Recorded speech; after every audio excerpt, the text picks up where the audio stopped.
ನೀವೆಲ್ಲ ಹ್ಯಾಪಿಯಾಗಿರ್ಬೇಕಂತ happy family Manjunath YouTube ಚಾನಲಲ್ಲಿ 80 ಅಂಕಗಳ ಪ್ರಶ್ನೆಗಳ ವಿಶ್ಲೇಷಣೆ ನಡೀತಾ ಇದೆ.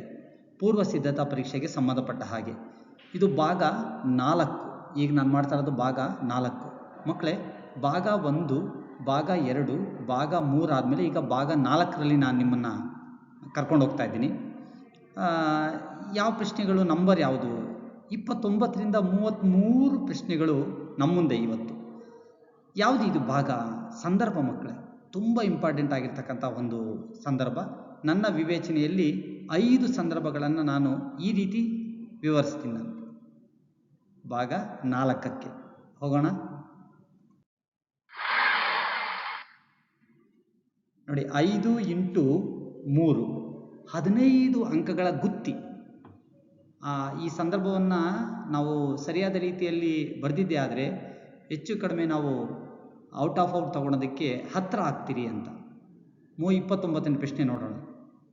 ಕೆಳಗಿನ ವಾಕ್ಯ ಅಥವಾ ಹೇಳಿಕೆಗಳಿಗೆ ಸಂದರ್ಭ ಮತ್ತು ಸ್ವಾರಸ್ಯಗಳನ್ನು ಬರೆಯಿರಿ. ನಾನು ಯಾವುದ್ಯಾವ್ದು ತಗೊಂಡಿದ್ದೀನಿ ನೋಡೋಣ.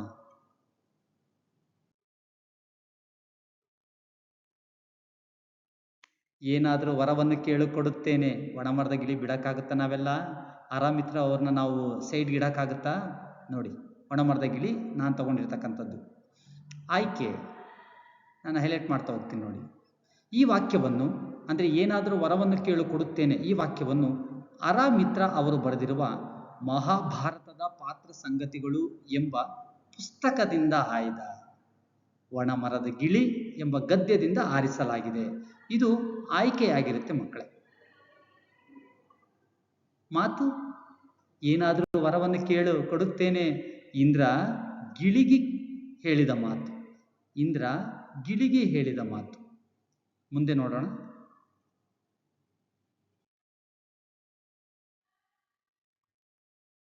ಸಂದರ್ಭ ನೋಡಿ ನಾನು ಯಾವ ರೀತಿ ವಿನ್ಯಾಸ ಮಾಡಿದ್ದೀನಿ. ಬೇಡನು ಬಿಟ್ಟ ವಿಷದ ಬಾಣ ಒಣಗುವಂತೆ ಮಾಡಿತು. ಆ ಮರದಲ್ಲಿ ಒಂದು ಗಿಳಿ ವಾಸ ಮಾಡುತ್ತಿತ್ತು. ರೋಗಗ್ರಸ್ತ ಮರದಲ್ಲಿ ಕುಳಿತಿದ್ದ ಗಿಳಿಯನ್ನು ಕಂಡು ಆಶ್ಚರ್ಯಗೊಂಡ ಇಂದ್ರ ಗಿಳಿಗೆ, ಇಂತಹ ಒಣಮರದಲ್ಲಿ ಏಕೆ ವಾಸ ಮಾಡುತ್ತಿದ್ದೀಯಾ ಎಂದು ಕೇಳಿದನು. ಅದಕ್ಕೆ ಗಿಳಿಯು, ಈ ಮರ ನನಗೆ, ಆ ಯೆಲ್ಲೋ ಕಲರ್ ನೋಡಿ, ಹಣ್ಣು, ನೆರಳು, ಗಾಳಿ, ಆಶ್ರಯ ನೀಡಿದೆ. ಈಗ ಈ ಮರಕ್ಕೆ ರೋಗ ಬಂದಿದೆ. ಈಗ ನಾನು ಈ ಮರ ಬಿಟ್ಟು ಹೋಗಿ ಕೃತಜ್ಞನಾಗಲೇ, ಅಂದರೆ ಉಪಕಾರ ಸ್ಮರಣೆ ಇಲ್ಲದವನಾಗಲೇ.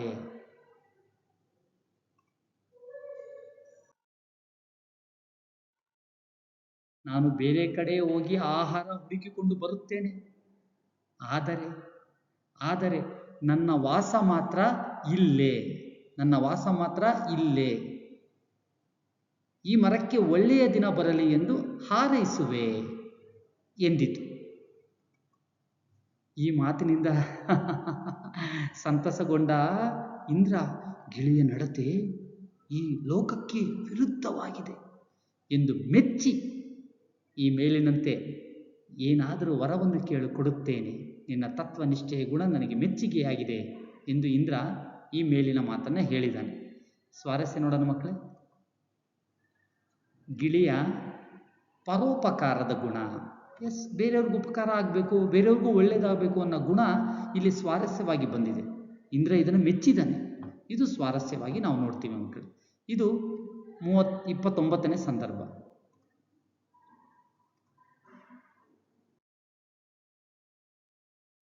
ನೋಡೋಣ 30ನೇದು ಯಾವ್ದು ತಗೊಂಡಿದ್ದೀನಿ ನಾನು ಅಂತ. ಸಮಾಜದ ಹಣದಿಂದ ನನಗೆ ವಿದ್ಯೆ ಕೊಟ್ಟಿದ್ದಾರೆ. ಹೇಗೆ ಬಿಡ್ತೀರಾ ಗಾನಯೋಗಿ ಪಂಡಿತ ಪುಟ್ಟರಾಜ ಗವಾಯಿ ಅವ್ರನ್ನ, ಹೇಗೆ ರಮೇಶ ಗೌಡ ಅವ್ರನ್ನ ಮರೆಯೋದು ನಾವು? ಈ ವಾಕ್ಯವನ್ನು ರಮೇಶ ಗೌಡ MK ಅವರು ಬರೆದಿರುವ ಗಾನಯೋಗಿ ಪಂಡಿತ ಪುಟ್ಟರಾಜ ಗವಾಯಿ ಎಂಬ ಗದ್ಯದಿಂದ ಆರಿಸಲಾಗಿದೆ. ಮಾತು ಗೊತ್ತಿದೆಯಲ್ಲ, ಪುಟ್ಟರಾಜನು ತನ್ನ ತಾಯಿಗೆ ಹೇಳಿದ ಮಾತು.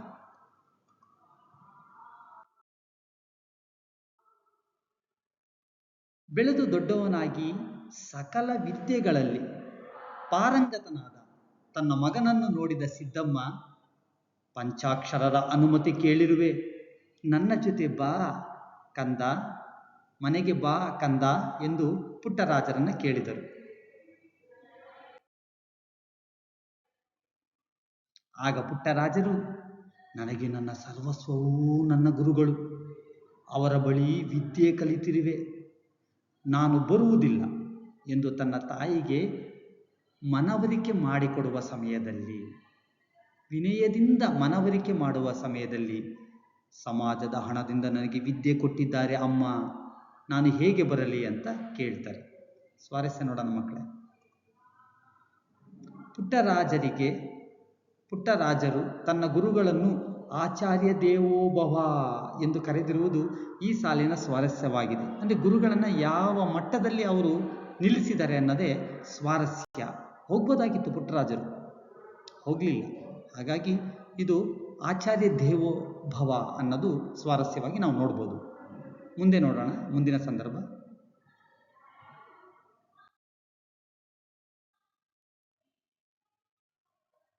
ನನ್ನ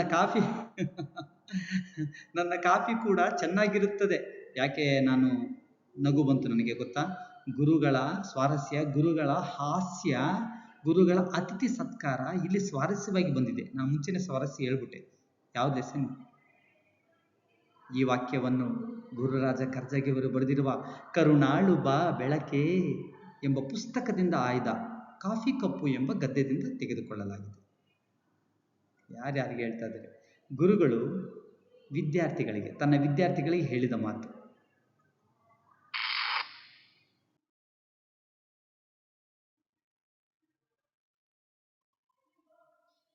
ಸಂದರ್ಭ ನೋಡಿ ಮಕ್ಕಳೇ.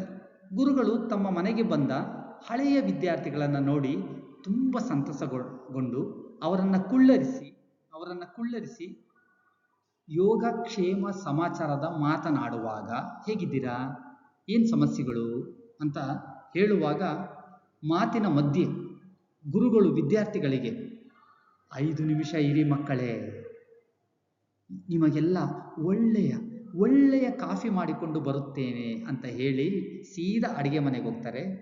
ಆಗ ಮಕ್ಕಳೆಲ್ಲ ಸಾರು ಮಾಡೋ ಕಾಫಿ ಹೇಗಿರುತ್ತೆ ಅಂತ ಹೇಳಿ ಮುಖದ ಭಾವನೆಯನ್ನು ಗುರುತಿಸಿದ ಗುರುಗಳು, ನನ್ನ ಕಾಫಿ ಕೂಡ ಚೆನ್ನಾಗಿರುತ್ತೆ ಮಕ್ಕಳೇ, ನನ್ನ ಹೆಂಡತಿ ತೀರಿ ಹೋಗಿ ಹಲವು ವರ್ಷವಾಯಿತು ಅಂತ ಹೇಳಿ ಅಡಿಗೆ ಮನೆಗೆ ಹೋಗ್ತಾರೆ. ಸ್ವಾರಸ್ಯ, ಅತಿಥಿ ಸತ್ಕಾರದ ಗುಣ, ಹಾಸ್ಯ ಪ್ರವೃತ್ತಿ. ಅಲ್ಲಿ ನೋಡಿ ತಮಾಷೆಯೂ ಕಾಣಿಸ್ತಾ ಇದೆ. ಇದು ಸ್ವಾರಸ್ಯವಾಗಿ ಬಂದಿದೆ ಮಕ್ಕಳು. ನೆಕ್ಸ್ಟ್ ಸಂದರ್ಭ ನೋಡೋಣ.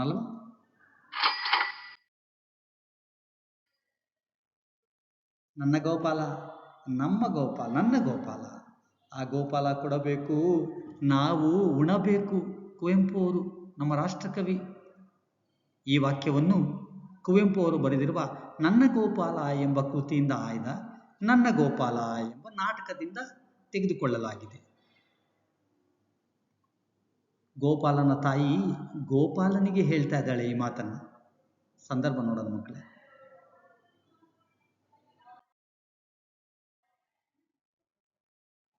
ಗೋಪಾಲನು, ನನಗೆ ಬೈಗಿನ ಸಮಯದಲ್ಲಿ ಶಾಲೆಯಿಂದ ಬರುವುದಕ್ಕೆ ಹೆದರಿಕೆಯಾಗುತ್ತದೆ ಅಮ್ಮ, ನನಗೊಬ್ಬ ಆಳನ್ನು ಗೊತ್ತು ಮಾಡು. ನೋಡಿ ಇಲ್ಲಿದೆ, ನೋಡಿ ಆಳನ್ನು ಗೊತ್ತು ಮಾಡು ಎಂದು ತನ್ನ ಅಮ್ಮನ ಬಳಿ ಕೇಳಿಕೊಂಡಾಗ, ತಾಯಿ ತಮ್ಮ ಕುಟುಂಬದ ಪರಿಸ್ಥಿತಿ ವಿವರಿಸುವಾಗ, ತಮ್ಮ ಕುಟುಂಬದ ಸಂಸಾರದ ಪರಿಸ್ಥಿತಿ ವಿವರಿಸುವಾಗ, ಮೊದಲೇ ಆಕೆ ಬಡವಳು, ವಿಧವೆ, ಈ ಮೇಲಿನ ಮಾತು ಬಂದಿದೆ. ಆ ಗೋಪಾಲ ಕೊಟ್ಟರೆ ಮಾತ್ರ ಅಪ್ಪ ನಮಗೆ, ಇಲ್ಲಾಂದರೆ ನಮ್ಗೆ ಎಲ್ಲಿಂದ ಬರಬೇಕು ಅನ್ನೋ ಮಾತು ಇಲ್ಲಿ ಆ ಸಂದರ್ಭದಲ್ಲಿ ಬಂದಿದೆ. ಗೋಪಾಲನ ತಾಯಿ ಜೀವ ನಿರ್ವಹಣೆಗಾಗಿ ದೇವರ ಮೊರೆ ಹೋಗುವುದು, ಅಂದರೆ ದೇವರ ಮೇಲೆ ಭಾರ ಹಾಕುವುದು ಈ ಸಾಲಿನ ಸ್ವಾರಸ್ಯ ಅಲ್ಲ ಮಕ್ಕಳೇ, ಬರಿಬೋದು. ಮುಂದಿನ ಸ್ವಾರಸ್ಯ ನೋಡೋಣ, ಸಂದರ್ಭ ನೋಡೋಣ.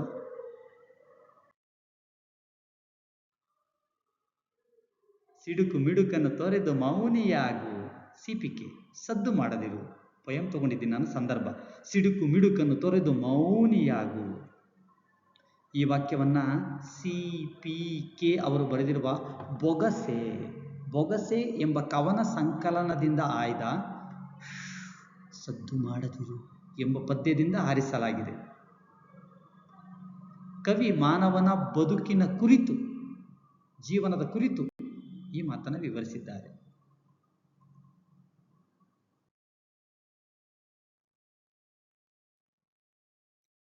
ಹಸಿ ಸೌದೆ ಬುಸುಗುಟ್ಟಿ ಶಬ್ದ ಮಾಡುತ್ತೆ.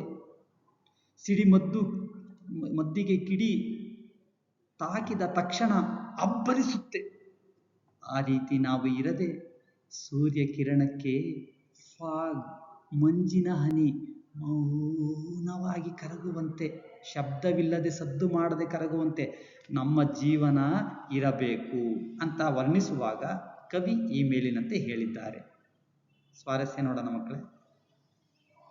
ಮಾನವನು ತನ್ನ ಕರ್ತವ್ಯಗಳಲ್ಲಿ ಆಡಂಬರ ಬಿಟ್ಟು ತೊರೆದು ಜೀವಿಸಬೇಕು, ಮೌನವಾಗಿ ಜೀವಿಸಬೇಕು, ಸದ್ದು ಮಾಡದೆ ಬದುಕಬೇಕು ಎಂಬುದೇ ಈ ಸಾಲಿನ ಸ್ವಾರಸ್ಯವಾಗಿದೆ ಮಕ್ಕಳೇ.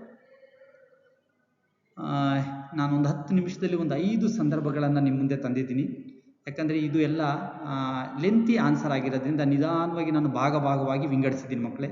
ಇವತ್ತಿನ ಭಾಗ ನಿಮ್ಗೆ ಇಷ್ಟ ಆಗಿದೆ ಅಂತ ನಾನು ಭಾವಿಸ್ತಾ ಮುಂದಿನ ಭಾಗಕ್ಕೆ ನಾಳೆ ನಿಮ್ಮನ್ನು ಕರ್ಕೊಂಡು ಹೋಗ್ತೀನಿ ಅಂತ ಹೇಳ್ತಾ, ಒಂದು ಸಬ್ಸ್ಕ್ರೈಬು, ಒಂದು ಮೆಸೇಜು, ಒಂದು ಲೈಕ್ ಕೊಟ್ಟರೆ ಖಂಡಿತವಾಗಲೂ ನನಗೆ ಸದ್ದು ಮಾಡದೆ ನಾನು ಮೌನವಾಗಿ ನನ್ನ ಯೂಟ್ಯೂಬ್ ಚಾನಲಲ್ಲಿ ವಿಡಿಯೋಗಳನ್ನು ಅಪ್ಲೋಡ್ ಮಾಡ್ತೀನಿ. Thank you so much.